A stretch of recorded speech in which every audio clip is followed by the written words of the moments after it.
அனைவருக்கும் வணக்கம். அன்றும் என்றும் முதற்தரமான செய்திகளை முதற்தரமாய் உங்களுக்கு வழங்கும் இலங்கையின் முதற்தர செய்தி வழங்குனர் நியூஸ் ஃபர்ஸ்ட் வீக்கெண்ட் பிரதான செய்திகளோடு உங்களை சந்திக்கிறோம். உங்களோடு இணைந்து கொள்வது ஜெஃப்ரி ஜெபதார்ஷன். முதலில் எங்களுடைய அவதானம் தலைப்புச் செய்திகளுக்கு. ஆளும் கட்சி பாராளுமன்ற உறுப்பினர் நிமால் விஜயசிங்க கிராம உத்தியோகத்தர் மீது தாக்குதல் சம்பவம் தொடர்பில் போலீசார் விசாரணை. கம்பஹாவில் மோட்டார் சைக்கிளை நிறுத்துமாறு சமிஞ்ஞை வழங்கிய போலீஸ் அதிகாரி உயிரிழப்பு. மக்களின் விடிவுக்காக தமிழ் முஸ்லிம் மக்கள் ஒன்றிணைய வேண்டும். ஸ்ரீலங்கா முஸ்லிம் காங்கிரசின் பொதுச் செயலாளர். அனுராதபுரத்தில் கொலை செய்யப்பட்டு எரிக்கப்பட்ட சிவில் பாதுகாப்பு உத்தியோகத்தரின் சடலம் மீட்பு. முத்துராஜவல களஞ்சிய சாலைக்கான எரிபொருள் விநியோகம் தொடர்ந்தும் தாமதம். இனி விரிவான செய்திகள். குருநாகல் மாவட்ட பாராளுமன்ற உறுப்பினர் நிமால் செனரத் விஜயசிங்கவினால் தாக்குதல் நடத்தப்பட்டதாக கூறப்படும் கிராம உத்தியோகத்தர் தொடர்ந்தும் குருநாகல் போதனா வைத்தியசாலையில் சிகிச்சை பெற்று வருகின்றார். இந்த தாக்குதல் சம்பவம் தொடர்பில் போலீசார் மேலதிக விசாரணைகளை மேற்கொண்டு வருகின்றார்கள்.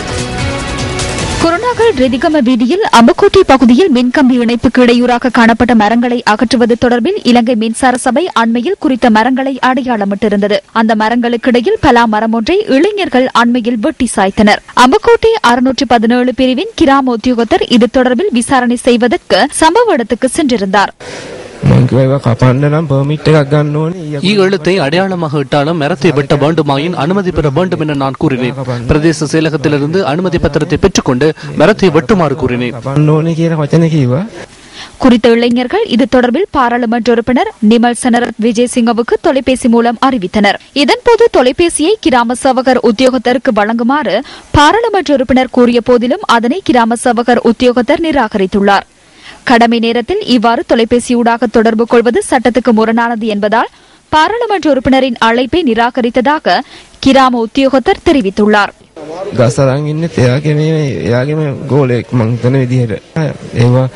குறித்த மரங்களை அவரது உதவியாளரை பெற்றுக் கொண்டுள்ளார். மரங்களை வெட்டுவதனை நிறுத்துமாறு கூறிவிட்டு 20 நிமிடங்களுக்குள் மற்ற பக்கத்துக்கு சென்றேன். இதன்போது பாராளுமன்ற உறுப்பினர் வழிமறைத்தார். தகாத வார்த்தைகளால் என்னை தூசித்து வாகனத்திலிருந்து இறங்கி எனது சட்டையை பிடித்து கன்னத்தில் அறைந்தார். பின்னர் கீழே விழுந்த என்னை காலால் வயிற்று பகுதியில் தாக்கினார்.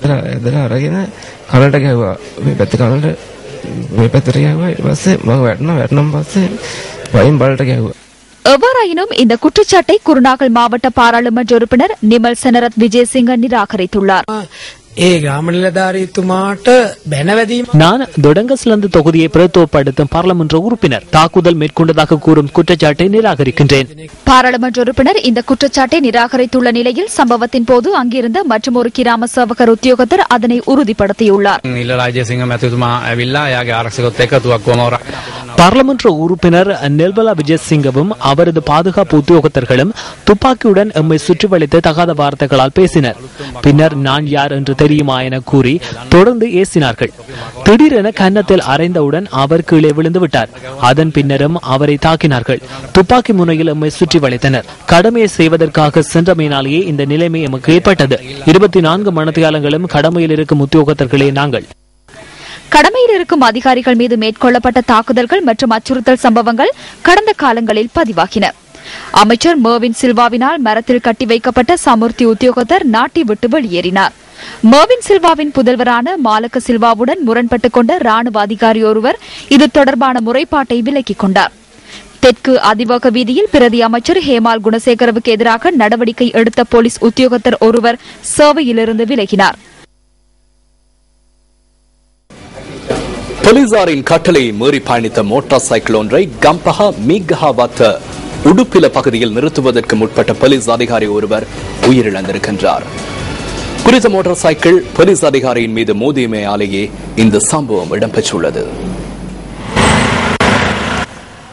தெல்குடியிலிருந்து மீகஹவத்து நோக்கி பயணித்த மோட்டார் சைக்கிளை நிறுத்துமாறு மீகஹவத்து சந்தையில் போலீசார் சமிஞ்ஞை காண்பித்துள்ளனர். இந்த மோட்டார் சைக்கிளை நிறுத்தாமல் சென்றுள்ளதாக போலீசார் தெரிவிக்கின்றனர்.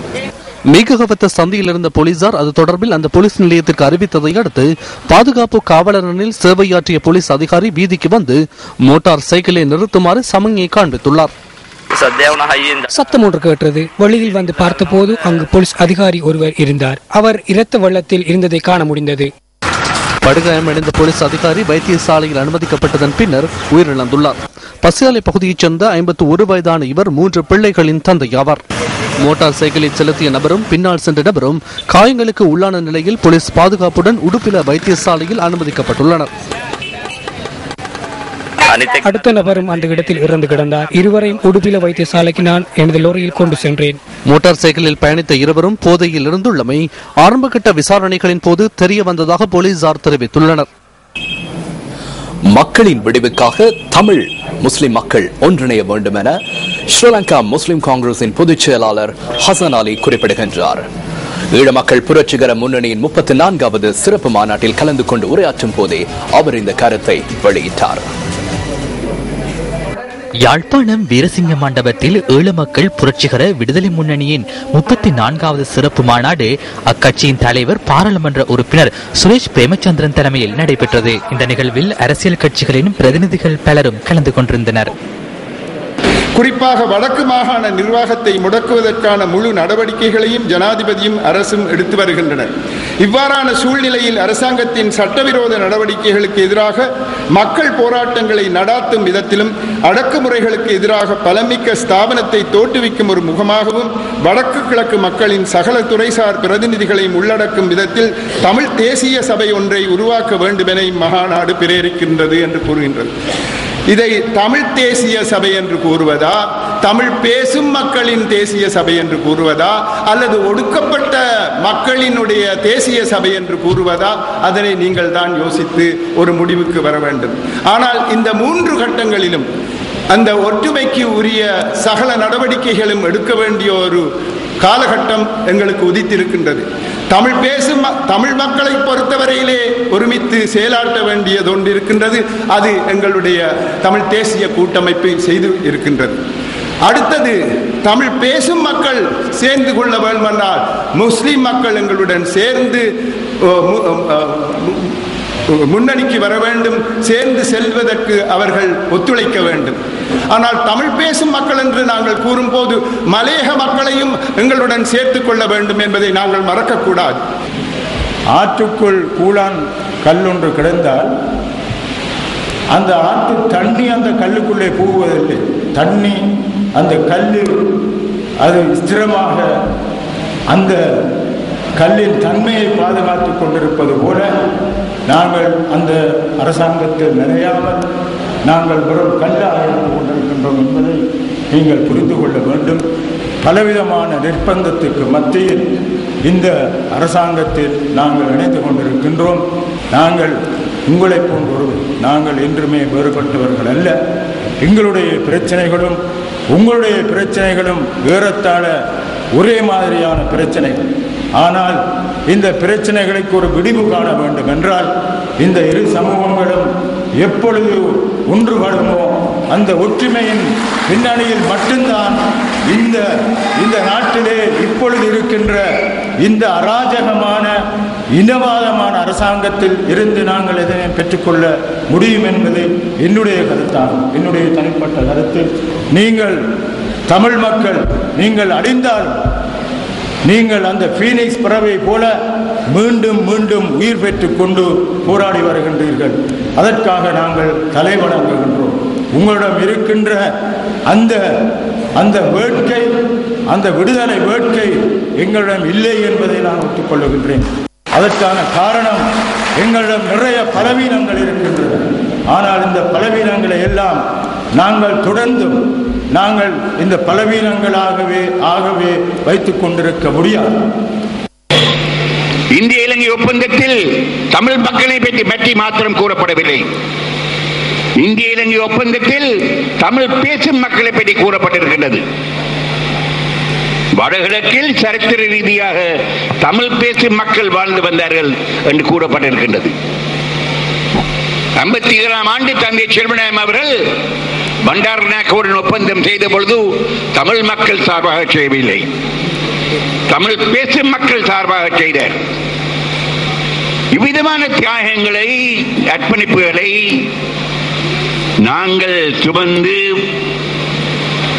ஒரு அரசியல் ஒழுங்கு அது திருப்திகரமாக இல்லாமல் இருக்கலாம். தற்போது அது மாற வேணும் என்பது எங்களுடைய நிலைப்பாடு. வந்த பிறகு அதற்கு மாறாக செயல்படக்கூடியவர்களுடன் சேர்ந்து, அதை விரும்பாதவர்களுடன் சேர்ந்து, அதை இல்லாமல் ஆக்க வேண்டும் என்று சிந்திப்பவர்களுடன் சேர்ந்து நீங்கள் ஆட்சி நடத்துவது சரியா? இதை பற்றி முஸ்லிம் மக்கள் சிந்திக்கின்றார்கள். முஸ்லிம் மக்கள் மத்தியில் இது ஒரு பெரிய கேள்வி. இது விடயம் சம்பந்தமாக முஸ்லிம் மக்கள், முஸ்லிம் தலைவர்கள் தெளிவாக நிதானமாக சிந்திக்க வேண்டிய ஒரு காலம் வந்திருக்கின்றது. இன்றைக்கு இருக்கின்ற சர்வதேச சூழலில் எங்களை சார்ந்து நிற்கின்ற அரசிற்கு இருக்கின்ற அல்லாமப்பட்டிருக்கின்ற சர்வதேச சந்தர்ப்பத்தை நாங்கள் இழந்துவிடக் கூடாது. இன்றைக்கு சர்வதேச மட்டத்திலே நாங்கள் எப்படி வேலை செய்ய வேண்டும், எங்கள் மத்தியிலே எப்படி நாங்கள் வேலை செய்ய வேண்டும் என்பதில் எங்களுக்கு தெளிவான வேலை திட்டம் இருக்க வேண்டும். முஸ்லிம் மக்களும் மல்லிகத்தவர்களும் அடக்கி ஒடுக்கப்படுகின்ற இனத்தை வேரோடு அழித்துவிடக்கூடிய இந்த நடவடிக்கைகளின் பொழுது, ஒரு ராணுவ அடக்குமுறைக்குள்ளே நாங்கள் வீழ்த்தப்பட்டிருக்கின்ற பொழுது, நாங்கள் அனைவரும் ஒரே அணியில் திரள வேண்டிய ஒரு சக்தியானமான ஒரு வேலை திட்டத்தை நாங்கள் வகுக்க வேண்டிய நிர்பந்தம் எங்களுக்கு இருக்கின்றது. இன பிரச்சனை தொடர்பாக இந்தியா சரியான கொள்கை திட்டமிடல்களை மேற்கொள்ளாவிட்டால் தமிழ் மக்கள் தமது பாதுகாப்பையும் தமது இருப்பையும் தமது தனித்துவத்தையும் தக்க வைத்துக் கொள்ளவும், தமக்கு உரித்தான உரிமைகளை நிலைநாட்டிக் கொள்ளவும், தமக்கு ஆதரவளிக்கும் சக்திகளுடன் இணைந்து செயற்படும் நிலைக்கு செல்வது தவிர்க்க முடியாதாகிவிடும் என்பதை இந்தியா புரிந்து கொள்ள வேண்டும் என்பதும் எமது எதிர்பார்ப்பாகும். இலங்கை தமிழ் மக்களின் அவசியமானதும் அவசரமானதும் உறுதியான அதிகார பகிர்வின் அடிப்படையிலான அரசியல் தீர்வை ஓரங்கட்டி இலங்கை தமிழ் மக்களுக்கான மனிதாயமான உதவிகள் மூலம் தமிழ் மக்களை திருப்திப்படுத்தி விடலாம் என்ற தவறான அணுகுமுறையை இந்தியா மாற்ற வேண்டும் என்று தமிழ் மக்கள் வலியுறுத்துகின்றனர் என்பதையும் இந்திய அரசு சந்தேகமின்றி புரிந்து கொள்ள வேண்டும். தமிழருக்கென இந்திய அரசால் பிரகடனப்படுத்தப்பட்ட உதவிகள் பெருமளவில் அரசாங்கத்தினரால் கையகப்படுத்தப்படுவதையும் இங்கு சுட்டிக்காட்டுவது அவசியம் என்று கருதுகிறேன். அனுராதபுரம் ஆசிரிகம பகுதியில் சிவில் பாதுகாப்பு உத்தியோகத்தர் ஒருவர் எரியூட்டப்பட்டு கொலை செய்யப்பட்டிருக்கின்றார். சம்பவம் தொடர்பில் ஒருவரை அடையாளம் கண்டுள்ளதாக போலீஸ் ஊடக பேச்சாளர் குறிப்பிடுகின்றார். அசரிகம பகுதியைச் சேர்ந்த 39 வயதுடைய 4 பிள்ளைகளின் தந்தையொருவரை இவ்வாறு கொலை செய்யப்பட்டுள்ளார். இவர் மதவாச்சி மகமேவனாவ பகுதியில் கடமையாற்றியுள்ளார். உளவு இயந்திரமொன்றின் மாதாந்த கட்டணத்தை செலுத்துவதற்காக இன்று காலை வீட்டிலிருந்து சென்றதாக உறவினர்கள் தெரிவித்தனர்.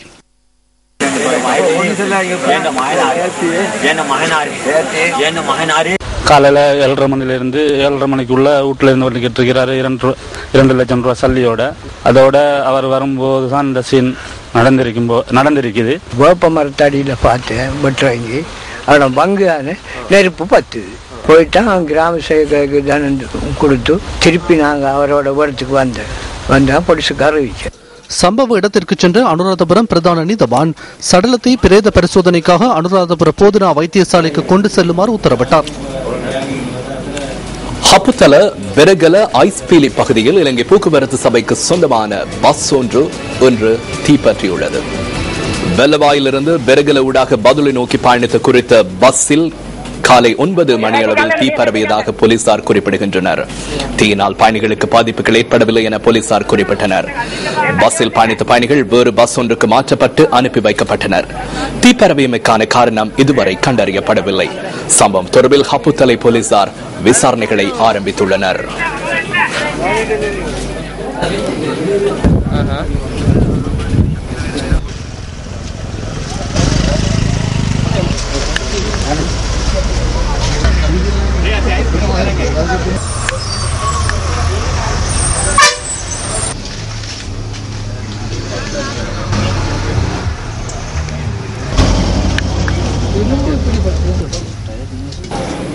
நீங்கள் இணைந்திருப்பது இலங்கையின் முதற்தர செய்தி வழங்குனர் நியூஸ் ஃபர்ஸ்ட் வீக்கெண்ட் பிரதான செய்திகளோடு.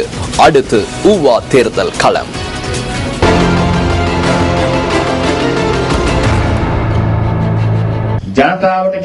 மக்களுக்கு எவ்வித அபிவிருத்தியும் இல்லை, மக்களுக்கு உணவு இல்லை, பணம் இல்லை, அதே போன்று சமையல் அறையில் பொருட்கள் இல்லை, பிள்ளைகளின் பாதனைகளை வாங்கி கொடுக்க முடியவில்லை. இவ்வாறானதொரு நிலையில் ஆசியாவின் ஆச்சரியமாக எவ்வாறு கருத முடியும்?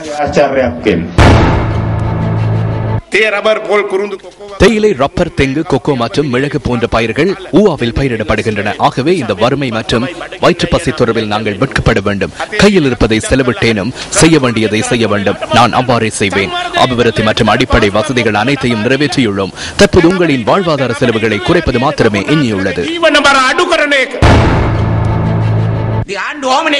இந்த அரசாங்கம் இவ்வாறே கூறுகின்றது. இலங்கையில் யானைகளுக்கு தடுப்பு வேலிகளை அமைப்பதற்கு அரசாங்கத்திற்கு நிதி இல்லை என்றாலும் வேறு நாடுகளில் இந்த அரசாங்கம் அபிவிருத்தி பணிகளை முன்னெடுக்கின்றது. இலங்கையில் பெரிய விலங்கு தாக்கியும் ஊவா மக்கள் உயிரிழக்கின்றனர். இவ்வாறான நிலையில் வாக்களிப்பு முன்னெடுக்கப்பட உள்ளது.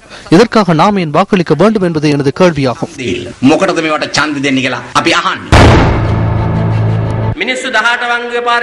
மக்கள் முன்னர் 18வது வளைவில் மகியங்கனைக்கு செல்லும் போது காணியை எழுதி வைத்துவிட்டே செல்வார்கள். ஏனென்றால் தவறினால் பள்ளத்தில் விழ வேண்டிய நிலை ஏற்படும். இவ்வாறான ஒரு வீதியை ஜனாதிபதி மஹிந்த ராஜபக்ச 6000 மில்லியன் ரூபாய் செலவில் திருத்தி எமக்கு கையளித்தார்.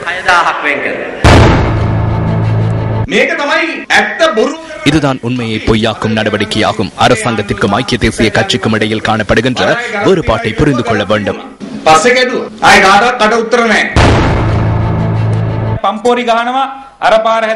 வீதியை அமைத்துள்ளதாக கூறி மார்த்தட்டிக் கொள்கின்றனர். ஹம்மாந்தோட்டை துறைமுகத்திற்கு 250 பில்லியன் செலவிட்டமையால் அதனை பொருளாதார அபிவிருத்தியாக கூறுகின்றனர். இதில் 100 வீதத்தை ஏழை மக்களுக்கு கொடுத்திருந்தால் ஒரு குடும்பத்திற்கு தலா 5 லட்சம் வீதம் வழங்கி இருக்கலாம்.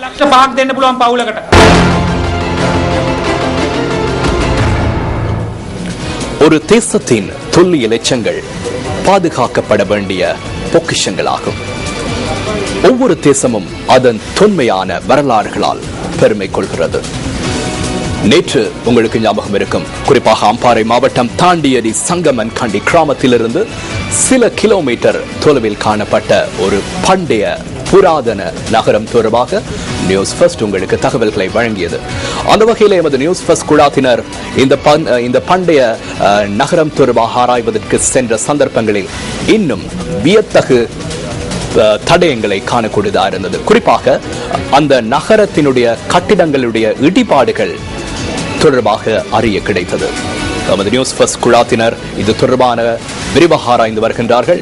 குறிப்பாக கிறிஸ்துவுக்கு முற்பட்ட காலத்தில் ஆட்சி செய்த மன்னர்களால் வாழ்ந்த நகரமாக இது இருக்கலாம் என சந்தேகிக்கப்படுகிறது. பொறுத்திருந்து பார்க்கலாம் இதன் நிலை எவ்வாறு அமைப்போகிறது என்று சொல்லி பல சான்றுகள் இதுவரை கிடைத்திருக்கின்றன. பல கட்டிடங்களுடைய இடிபாடுகளை 2ஆம் நாள் பயணத்தின் போது காணக்கூடியதாக இருந்தது. அது தொடர்பான பார்வை அடுத்து. இந்த பகுதி இளைஞர்களின் உதவியுடன் தான் நான் இந்த காட்டு பகுதிக்குள் வந்திருக்கின்றேன். இது பல்வேறு ஆச்சரியப்படத்தக்க விடயங்களை நாங்கள் காணக்கூடியதாக இருக்கிறது.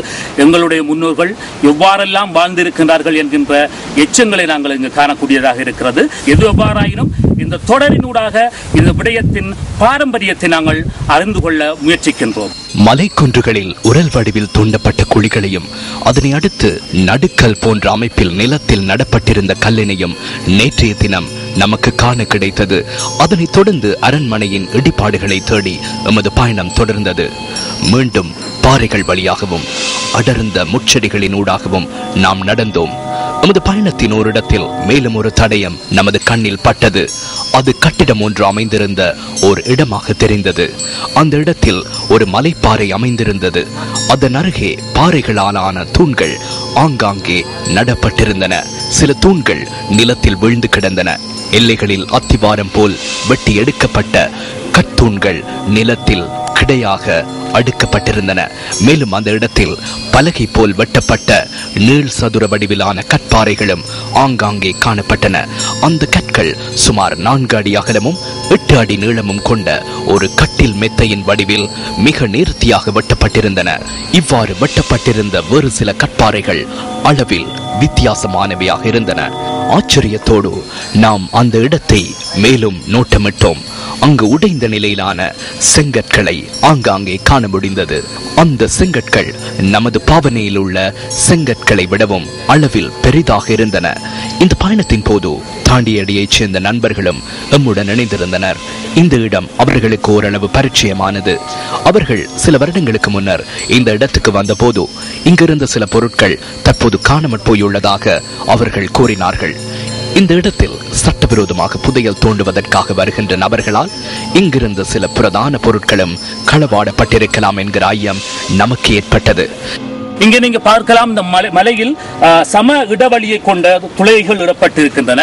இவ்வாறு பல்வேறு விடயங்கள், இது சாதாரணமாக இயந்திரங்களால் கூட செய்ய முடியாத பல்வேறு விடயங்களை அந்த காலத்தில் வசித்த மனிதர்கள் செய்திருக்கிறார்கள் போல் தெரிகிறது.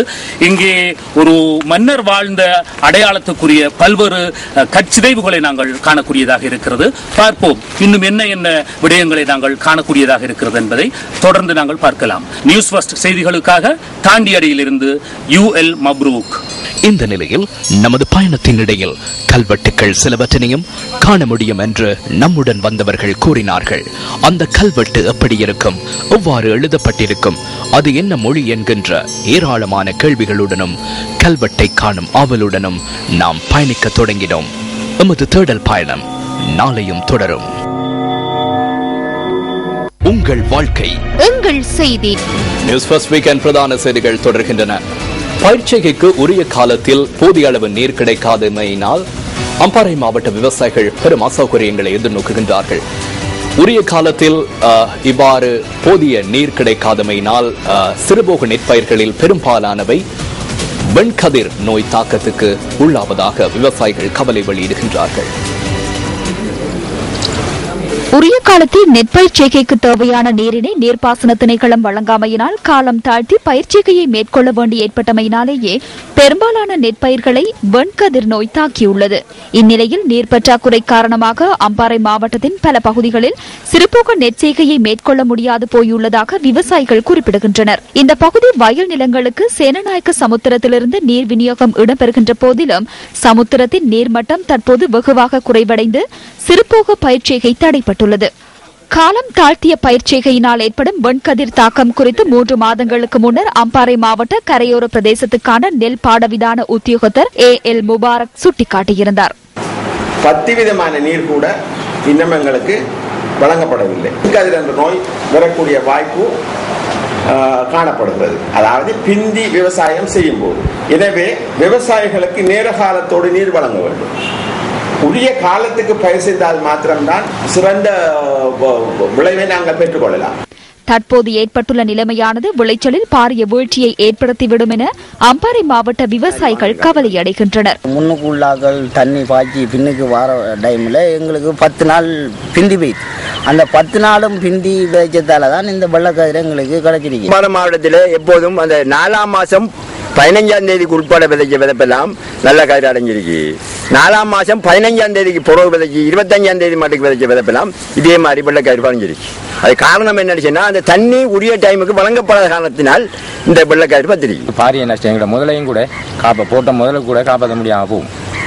அரைக்கரைவாசி எடுக்கிறதும் கஷ்டம். உரிய காலத்தில் நீரின்றி பயிர்ச்செய்கையை மேற்கொள்ள முடியாது அல்லலுறும் இந்த விவசாயிகளின் பிரச்சினைகளுக்கு துரித தீர்வினை பெற்றுக் கொடுக்க வேண்டும் என பொறுப்பு வாய்ந்த அதிகாரிகளின் கவனத்துக்கு மீண்டும் ஒருமுறை கொண்டு வருகின்றோம்.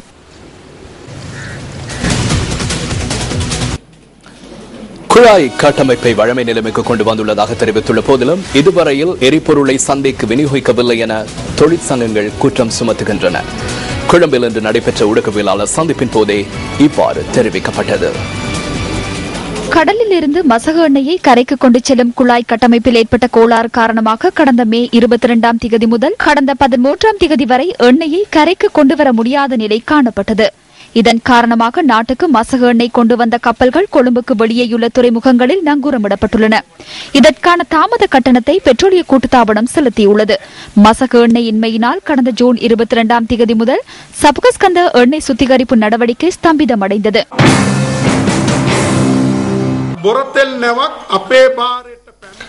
மசகு எண்ணெய் கப்பல் வந்ததன் பின்னர் 4 நாட்களுக்குள் எண்ணெயை கரைக்கு கொண்டு வர நடவடிக்கை எடுக்கப்பட வேண்டும். இதுதான் ஒப்பந்தம். 4 நாட்களை விடவும் தாமதிக்குமாயின் அதற்கான கட்டணத்தை செலுத்த வேண்டும். $20,000 அல்ல, ஒரு கப்பலுக்கு $25,000 வரை செலுத்தப்பட வேண்டும். சிறு தொகையை செலுத்த வேண்டும் என அமைச்சர் கூறுகின்றார். ஒரு கப்பலுக்கு $25,000 செலுத்துவது சிறு தொகை என்றால் தற்போது 60 நாட்கள் கடந்துள்ளன. இது சிறு தொகையா?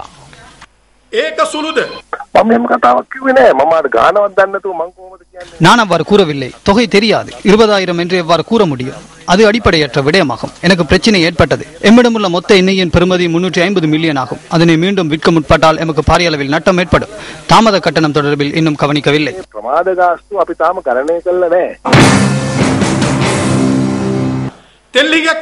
எண்ணெய் தட்டுப்பாடு ஏற்படாது என கூறினார்கள். பல மில்லியன் லிட்டர் எரிபொருளை ஐஓசியிடமிருந்து இலங்கை பெட்ரோலிய கூட்டுத்தாபனம் பெற்றுக் கொண்டுள்ளது. எண்ணெய் தட்டுப்பாடு ஏற்படாவிட்டால் ஏன் இவ்வாறு எண்ணெயை வாங்கினீர்கள்?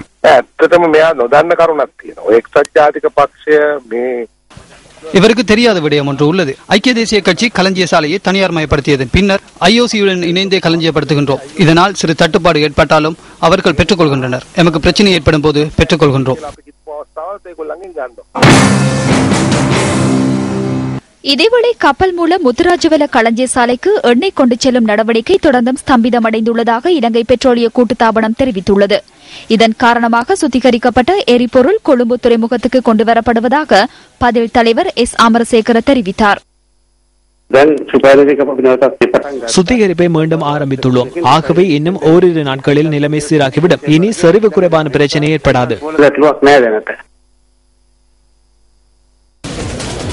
2014 ஆண்டிற்கான அகில இலங்கை தமிழ் தின போட்டிகள் ஹட்டன் பத்தின ஸ்ரீபாத தேசிய கல்வியற் கல்லூரி மற்றும் கொட்டகல தமிழ் மகா வித்தியாலயத்தில் நடைபெற்றன. கொட்டகலை தமிழ் மகா வித்தியாலயத்தில் இன்று நடைபெற்ற 2014 ஆண்டுக்கான அகில இலங்கை தமிழ் தின போட்டிகளின் ஆரம்ப நிகழ்வுகளில் கல்வி அமைச்சின் மொழிகள் மற்றும் மானிடவியல் பிரிவின் பணிப்பாளர் உள்ளிட்ட அதிகாரிகள் பலர் கலந்து கொண்டனர். மாகாண மட்டத்தில் நடத்தப்பட்ட போட்டிகளில் இருந்து தெரிவு செய்யப்பட்ட 9 மாகாணங்களையும் பிரதிநிதித்துவப்படுத்தும் மாணவ மாணவிகள் இந்த போட்டியில் கலந்து கொண்டனர்.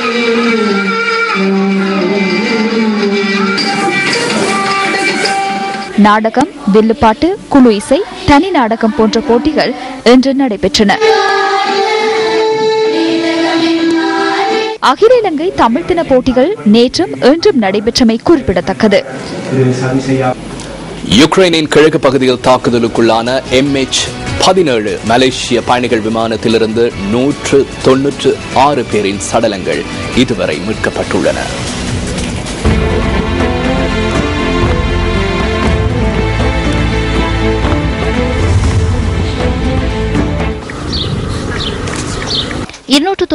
பயணிகளுடன் பயணித்த MH17 விமானம் ஏவுகணை ஒன்றின் மூலம் சுட்டு வீழ்த்தப்பட்ட சம்பவம் தொடர்பில் ரஷ்யா மற்றும் யுக்ரைன் ஆகிய நாடுகள் பரஸ்பர குற்றச்சாட்டுகளை முன்வைத்து வருகின்றன. இந்த நிலையில் விமானம் வீழ்த்த பகுதிக்குள் செல்வதற்கு கட்டுப்பாடுகள் விதிக்கப்பட்டுள்ளதை மேற்குலக நாடுகள் விமர்சித்துள்ளன.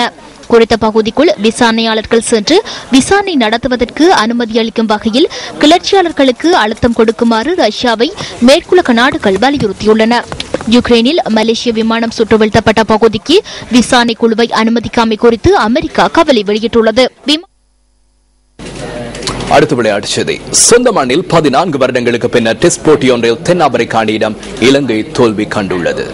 காலி சர்வதேச மைதானத்தில் இன்று நிறைவடைந்த முதலாவது டெஸ்ட் போட்டியில் 153 ஓட்டங்களால் தென்னாப்பிரிக்க அணி அபார வெற்றி பெற்றது.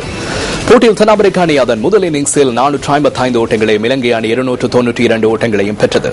போட்டியின் இன்று இறுதி நாள் ஆட்டத்தில் 370 ஓட்டங்கள் என்ற வெற்றி இலக்கை நோக்கி தனது இரண்டாம் இன்னிங்ஸை தொடர்ந்த இலங்கை அணி 216 ஓட்டங்களுக்கு அனைத்து விக்கெட்டுகளையும் பறிகொடுத்தது. இன்றைய வெற்றியுடன் 2 போட்டிகளை கொண்ட டெஸ்ட் தொடரை 1-0 என்ற ஆட்டக்கணக்கில் தென்னாப்பிரிக்க அணி முன்னிலை பெற்றுள்ளது.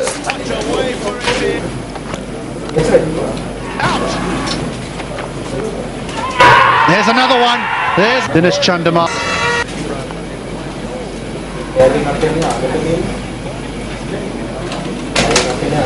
இத்துடன் இரவு 8 மணி நியூஸ் ஃபர்ஸ்ட் வீக்கெண்ட் பிரதான செய்தி அறிக்கை நிறைவு பெற்றது.